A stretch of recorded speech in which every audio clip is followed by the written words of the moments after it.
Hey y'all, my name is Lindsay if y'all are new, and I'm going to be talking about my top 5 favorite books that I read this summer. First, I'm going to go through every single book that I read this summer, and I really wanted to do this mainly because I haven't done a wrap-up in forever, and I'm so sorry about that. I don't really know what got into me with that. I would just forget, to be honest with you, and I also I have a really bad health history and really bad health problems, so those things would also get in the way. So I'm not trying to make excuses or anything, but that's just what happened. I was in the hospital several times this summer, so I would just forget, and I'm so sorry.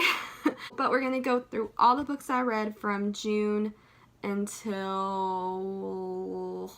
August. I'm just starting from June to August. No specific dates like the official start of summer or the official end to summer. I'm just doing those months. So first, I'm just going to simply go through, tell you what books I read, what rating I gave it, and then I'm going to go through and tell y'all my top 5 favorites. The first book that I read this summer was South by Neil Shusterman, and I gave this a 5 out of 5 stars. The second book I read this summer was Slender by Neil Shusterman, and I also gave this book a 5 out of 5 stars. The next book I read was Daughter of Smoke and Bones, and I gave that a 2 out of 5 stars. I do not have that book with me right now. I put it somewhere in storage because I DNF'd the series. I don't have it with me, and I don't know where I put it. I need to find it for the end of the year videos that I'm going to do. But I'm so sorry I do not have that book with me right now. The next book I read was When Dimple Met Rishi, and I gave this book a 5 out of 5 stars. The next book I read this summer was They Both Die at the End, and I gave this a 4 out of 5 stars. Then I read Vicious by Victoria Schwab, and I gave this a 5 out of 5 stars. I then read Sharp Objects, and I gave this a 4 out of 5 stars. Just realized I wasn't saying the authors, so sorry about that. I will say them now. Next, I read To All the Boys I Loved Before by Jenny Han, and I gave this a 5 out of 5 stars. Next, I read Save the Date by Morgan Matson, and I gave this a 4 out of 5 stars. Next, I read A Stranger in the House by Sherry Lapina, and I gave this a 4 out of 5 stars. I then read Finding Audrey by Sophia Kinsella, and I gave this a 5 out of 5 stars. Next, I read Every Hearted Doorway by Shannon McGuire, and I gave this a 4 out of 5 stars. I have some comic books that I read, but I also put those away. I'm not super into comics, and I really tried, and this was in August during the booktubeathon, and I don't know where I put those either. I put all these books in storage, and I don't remember where I put them. I read Miss Marvel Volume 1 by Wilson G. Willow, and I gave that a 4 out of 5 stars. Next, I read Saga Volume 4 by Brian Vaughn, and I gave that a 3 out of 5 stars. Then I read Saga Volume 5 by Brian Vaughn, and I gave that a 1 out of 5 stars. I am so sorry to all the Saga fans. Please don't hate me. I'm just not into that series. Also, realized that I said the Miss Marvel author wrong. Her name is Willow Wilson. So sorry. The next book I read was Down Among the Sticks and Bones by Shannon McGuire, and I gave this a 5 out of 5 stars. I then read November 9 by Colleen Hoover, and I gave this a 3 out of 5 stars. The last book I read this summer was Crown of Midnight by Sarah J. Maas, and I gave this a 5 out of 5 stars. Okay, so now I'm going to go on to my top 5 favorite books that I read this summer, and these are not in any particular order. I'm just going basically just random. The first one that I'm going to talk about is Crown of Midnight by Sarah J. Maas. I absolutely love this book. This is the sequel to the Throne of Glass series, and it is actually the second book in the series. I absolutely adored this book, and I don't know why it's taken me so long to get into YA fantasy. When I was in high school, I really always read contemporary, and I didn't really discover fantasy until I was about 19 years old. So yeah, it's crazy that I have not read this entire series yet, and the last book in the series is coming out at the end of this month, and I'm not going to be caught up or ready for it because not only have I not done wrap-ups the last few months, I did not read hardly any books in August except for the first week of the booktubeathon.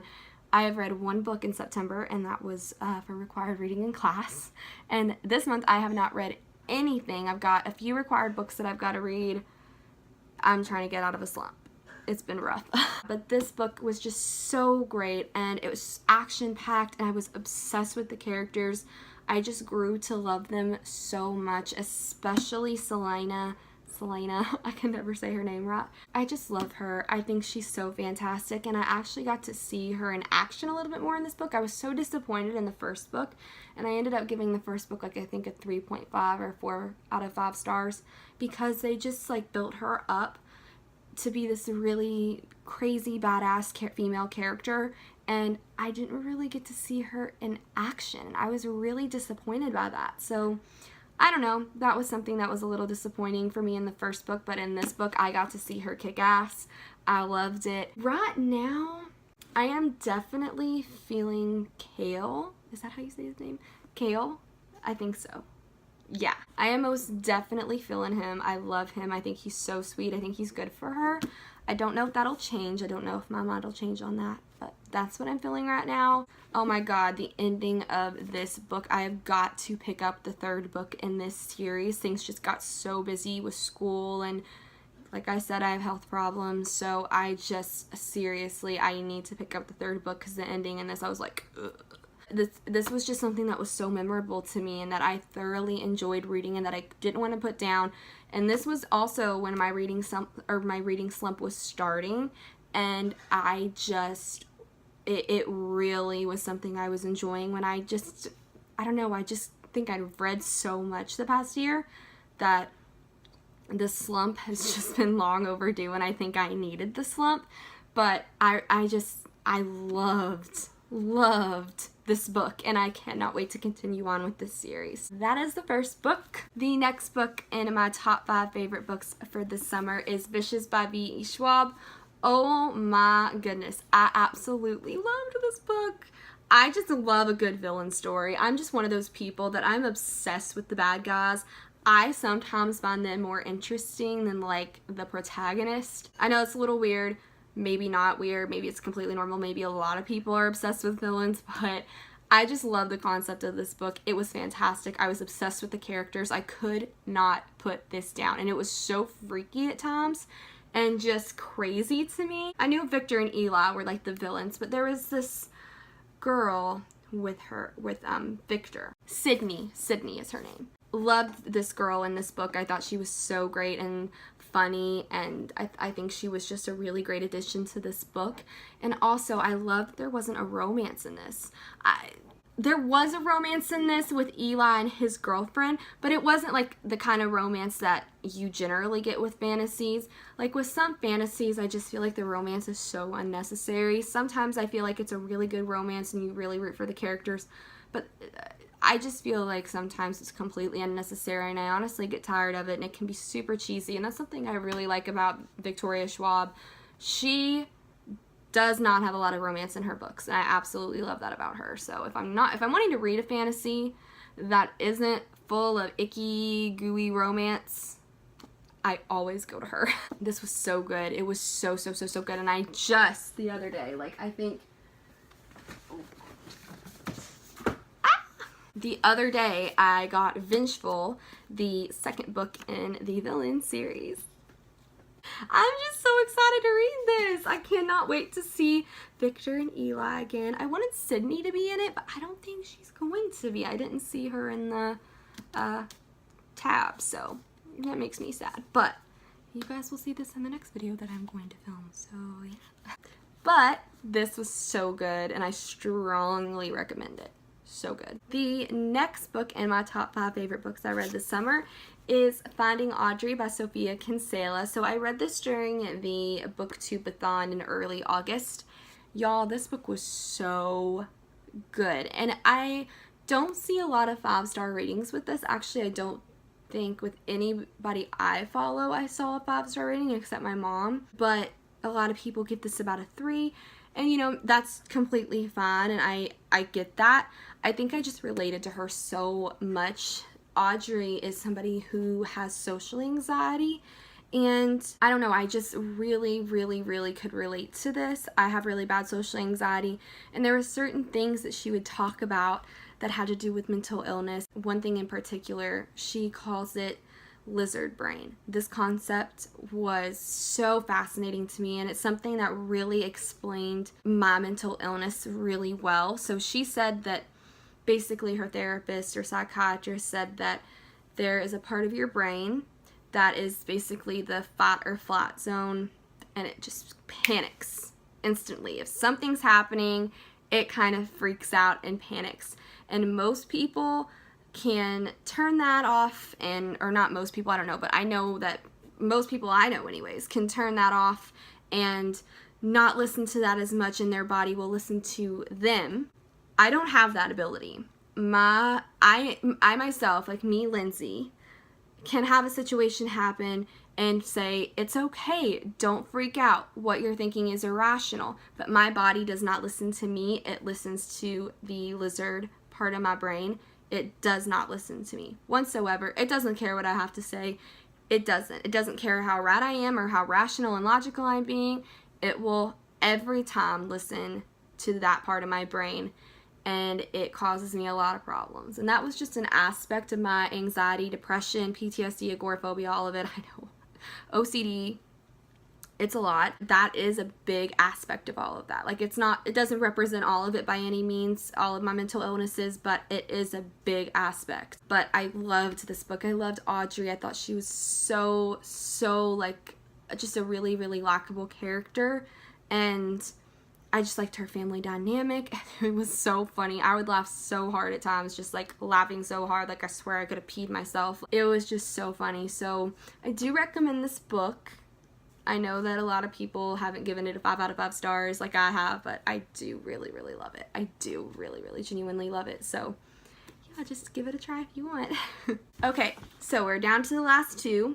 The next book I'm going to talk about is Scythe by Neal Shusterman, and I might as well just hold up the last book I'm going to talk about as well, which is Slenderhead by Neal Shusterman. If I had to pick a top two, which I know I said these weren't in any order, these would be the top two. These two books, though, oh my god. I just loved these books. They were so good. I'm obsessed, and I want the third one so bad, and I get it in January, and I'm super excited because I want it now. I want it in my hands. The ending to this book, I don't know how I'm supposed to wait any longer. All I think about is this book. Like, sometimes I'll just be doing homework, or I don't know, like I'll be taking a shower, and I just sit and I just think about these two books. That's all. And I've not had that experience with a lot of series. Harry Potter, I was obsessed with. And I have this experience with the Stalking Jack the Ripper series, like where I am like obsessed and I think about it all the time, and Escaping from Houdini came out, and now I'm reading that. This is the other series where I have that problem. Those are the 3 series that I have done that with, to where I could not think about anything else. And the good thing is all the Harry Potter books were published, but Escaping from Houdini was not published yet, and the 3rd book in this series is not published yet, and I am dying. I'm dying. These are basically about it's a dystopian themed book, which I normally don't like dystopian themed books, but this was good. And it is about a society or a world where they've solved everything. Everybody lives. There's no disease, there's no hunger, nothing like that. And to basically control the population, they have these things called scythes, where they are basically trained and picked to kill people at random, or I guess like it just depends on the type of scythe that you are. I guess there's like processes you can do, and then they all have their own techniques of how they commit these. I don't know if they're murders. I don't think they're murders. I think they're more like, I don't know, just executions. I don't know.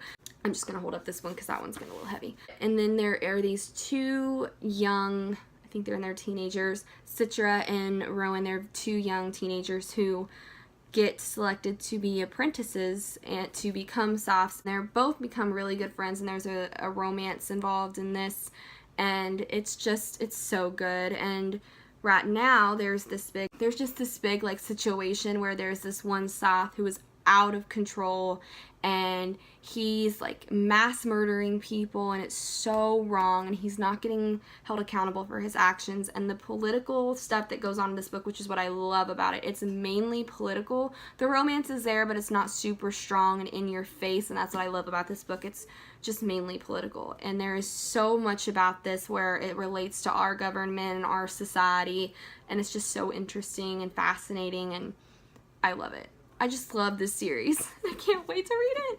I cannot wait for the 3rd book of the series. I'm dying. I'm like so excited. But that is all for this video. I hope y'all enjoyed. I hope I made sense. I hope I wasn't talking too much. That is all for this video. If you would like, please subscribe to my channel. At the end of this video, there will be like a little thing right here of my face, and you can click on that and subscribe to me. And then I'll have a video of my last video right here at the end of the video, and then you can have just another random video that YouTube selects for you that you can watch of mine. And if you like me, please subscribe, like my video if you want to, leave a comment about some of your favorite books that you read this summer. I also have all of my social medias in the description, so if you want to follow me on anything, you can. And yeah, I will just see y'all later. Bye! I forgot to do a thumbnail. Not good enough. Oh.